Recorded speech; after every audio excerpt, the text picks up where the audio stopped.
Tanukis in general, they're just fun. They're playful, and they're not always evil. Sometimes you can find out that they're there to help, and we're going to find out in Smite, right, that his story is not really one of strife. In fact, there's so much darkness in the world going on right now that he's there to kind of bring a little bit of light. Oh my God, he looks especially cool. with Tsukiyomi, who's just cute. Oh my goodness, this is definitely what so everybody needed right now in Smite. that's the gold pouch on the going side, on in the 2020. We left just side. needed a cute, playful trickster god to kind of close out the season, and he Really is cool. looking absolutely phenomenal. And I believe we're just about ready to go in game and start talking about some of these abilities, because I took a quick look in PTS this morning and he's crazy. So I will give Pon the floor and let him do the thing before we start getting into details. Yeah, let's go show ahead. off everything. do the stuff. No sound. Oh, what's that? Nice. What? He turns. What is Oh my God. Oh, there we go. I have Oh no my idea what just goodness. happened. It looks That's so, awesome. so good. Awesome. Wish we had sound. Well, let's go ahead and kick things I'm off sure if and talk people could about hear. Danzaborou's. Yeah, Oh, game there audio we might go. not be working, but we've got the visuals for now. Yeah, If you want to for hop sure. back, I might be able to try and fix this. Yeah, let's if you want to come back to cameras, Pon is looking to it. But as you guys saw a quick look at the kit here, and we can kind of start talking about the passive before we go in game. So the passive is Dubious Savings, and Clumsy, Yep. I'll let you take it away here. Yeah, I also so think we should be good Dubious- in game now on audio. excellent. Dubious Savings, every time Don Zeburo gets gold, other than from the natural spooling of the game mode, 10% of that gold gets stored into one of his money pouches, which you can see in the passive meter. There's up to 4 pouches, and anytime he's filled up to a certain max amount, so for example, the first pouch filled up 300 gold, he gets an extra burst of gold, obviously giving you more than what you've invested, as well as permanent power. You got your 4 different money pouches to fill up throughout the game. That was Definitely hard to loving hear. this. And this is something that we've never done before with Because kind we're of shooting at the same time. quest mechanic for earning gold and getting bonus gold off of that. Super cool. Let's Yeah, talk you'll about find it, gold. Yeah, I was gonna say let's talk about gold, but Fool's Gold this go Fool's around Gold. and his ability 1. Yeah. What's going on with Fool's Gold, Clumsy? What? So with full gold, Don Zeburo doesn't just have 1 money bag, but he's got 3 that he fires outwards. 1 in a straight line and 2 slightly at an angle.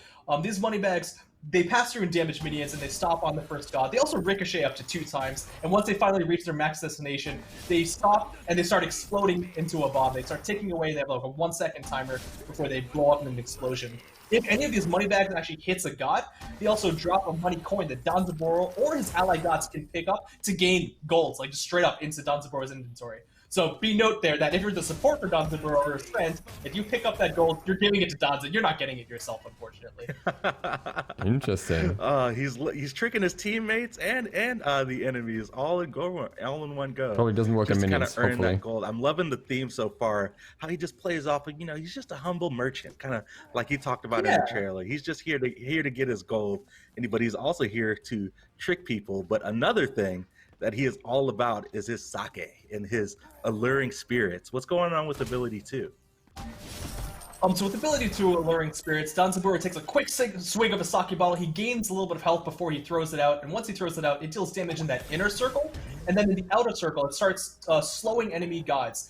And it slows up to 3 times, and if it hits that 3 stacks, then it'll actually taunt the god towards the sake bottle. Now you can see that the sake bottle has pips. If it gets killed by the god that attacks it, or anyone else on that team, it will be destroyed early.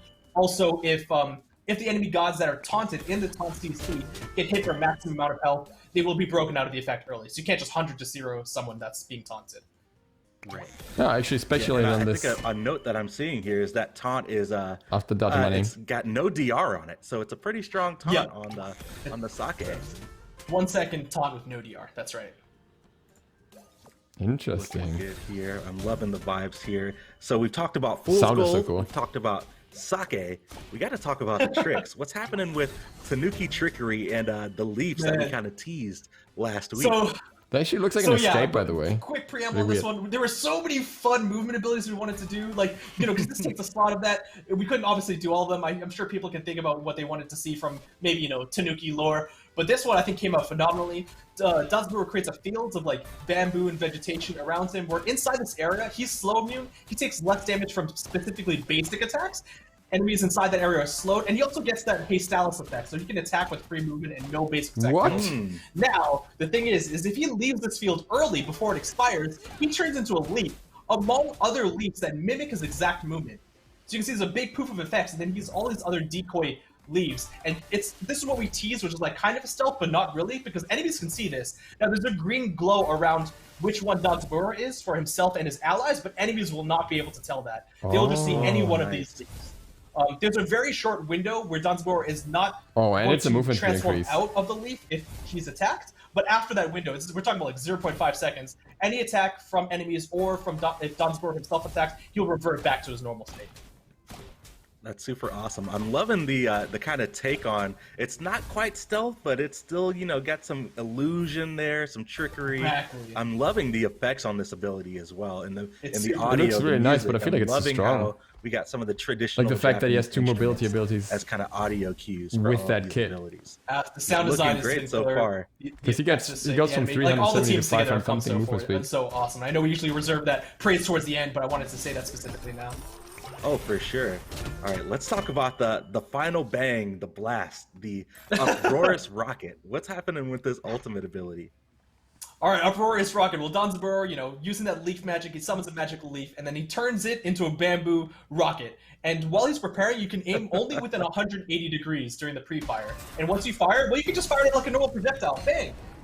He can fire it, it'll lock onto gods. It'll also collide with walls once it is locked on. So it is pretty easy to dodge if you got like a movement ability. But it will go a very far distance when it has locked on. That's not the range that you use the targeter. That's only the lock-on range. But inside the pre-fire, while he's using, while he's transforming the leaf, you can press the ability again. And please remember to do this, because I know there's a lot of like tricks and like people who forgot this with Merlin, but you can press the ability again to become the rocket. You'll see the targeter change from the rectangle to a line, and then you can charge and steer the rocket yourself. If the rocket in any of these forms hits an enemy directly, it'll stun them if they're gods, and deal 50% damage in the Oh, AoE. that's so cool. Wait, why does he not ride it? Get over this. This No, is so it's so awesome. much Why is he inside of it? Around. Oh, this is awesome. And is Danzaborou targetable while he's the rocket? Danzaborou is damage immune while in the rocket state, but as soon as he's out of it, he's very much vulnerable.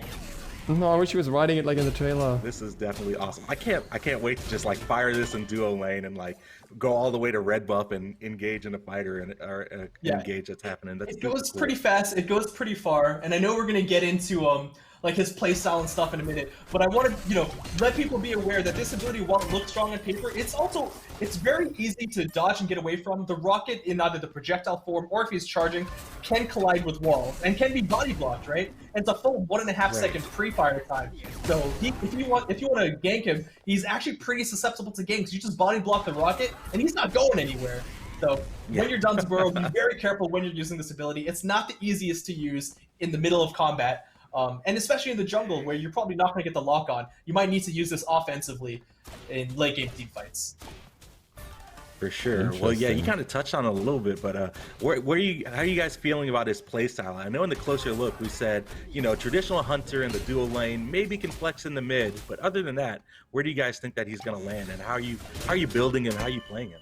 Ooh, that's an important one. I think he is definitely a traditional hunter. I think he'll be best played in the ADC alongside other supports. If he's got a strong aggressive support with him, he actually dominates pretty well in the early game. Late game, with his deployable-based nature, it's a little bit hard to pull off some of his abilities, especially his ultimate in the jungle. But I mean, you're a hunter, so you just hit that left clicks, and if you've got and a if you good do build, 2 and then 3, you'll that definitely be should still be shredding pretty enemies. strong. And so, speaking about builds, like you said, while we know that the bow builds and the attack speed build is extremely meta, and it does work well on hunters, including Danzaborou, we have found a lot of success going Transcendence and high power on his abilities. So definitely give that a try. Maybe flex him and add Lancer's bow. But I mean, Season 8's coming up soon, so I'm sure that'll shake things up. I know, right? Definitely looking definitely. forward to it. Well, this is the final god of Season 7, and we've kind of gone through all of his kit and kind Really of like his playstyle animations. recommendations. Did you guys have anything else that you wanted to say about Danzaborou before we start looking at his recolors? Because I think the biggest little thing branch for me there is that just, it's swinging playing around. this, like that 3 ability, the amount of times we have just hard juked and confused the entire playtest has been really high. You can do some really clever, flashy stuff with this. It's really cool. My favorite ability. Yeah. Pon has definitely done some really fun stuff with this one because like he'll 5-head this one, right? He'll use this one. He'll definitely look at the leaves and where they're going and aim it towards a place where he wants enemies to think he's going, rather than just focusing on where he is. Because if you're playing and you're just playing as the leaf and you just hug the wall, the players know it's going to be you, but you got to pretend to be the other decoys. That's the next level. Right? Yeah. I'm definitely looking forward to seeing some 200 IQ plays with the Leafs coming up. All right, well, that's a wrap for Danzaburou, but let's go ahead and start looking at some of the recolors that we've got for him coming up. You've got Bake Danuki Danzaburou coming up first. This is the standard recolor that you'll be able to get with, gems in favor. I love the reds, and this card art is awesome. I love the rice ball with the winky face and the oh no, he's going to eat me. I actually haven't seen this one. This one's amazing. Yeah, this is great. And I believe we'll be able to see just a turnaround video and also be able to listen to the voice pack. So let's go ahead and take a listen. Doesn't actually look all that different, I think. What? Are your subtitles not turned on? Not that one. So much character. I'm loving this. And also, we noted in the closer look that we did get a Japanese voice actor that's currently living in Japan. And it just comes off super great. Sorry, go ahead, Clumsy. No, I was going to say, he's a native Japanese voice actor. Dai Tabuchi, I believe his name. He did a fantastic job, and we love the sound and the character that he brought to Danzaburou. Definitely. Well, let's go ahead and take a look at Ascended Danzaburou. This is your 2020 Season Pass recolor. If you've picked up that pass, this card art is so great. Sorry, that just caught me off guard, but you'll get this limited recolor, and this card art is really, really great. If you guys are into Japanese yokai at all, you'll probably see some familiar faces in the background of all the different yokai. A lot of frog in front. In the background. I only see the kappa. The frog in front. I think the first time we saw this card art, we looked at it for like 10 minutes, and then we kept realizing, oh man, there's a whole nother thing there. Oh, there's another thing over there. Like it's just chock full of stuff. So cool. I know there's so much going on. And Danzaburou just on top with the sake, just leading the charge in the parade procession. This one is so good. But we've got another voice line to share with you guys. Let's go ahead and take a listen. Really going to make me get up and have to fight, huh? Mendokusai. So great. I just love his personality. Easygoing. Why am I even here? But I guess I'll hang out for a little bit. It's great. And we've also got the mastery skins. We'll launch Danzaburou with all of his mastery skins, gold, legendary, and diamond. I believe we have the card art here. We don't have the turnaround videos, but the gold one is very fitting to check out in PTS. But I love this card art too, and it's definitely playing off the gold for the gold skin. Yeah, that's a good point. I love it. This one is looking great. Well, that is a wrap for Danzaburou, but that is not the end of the show.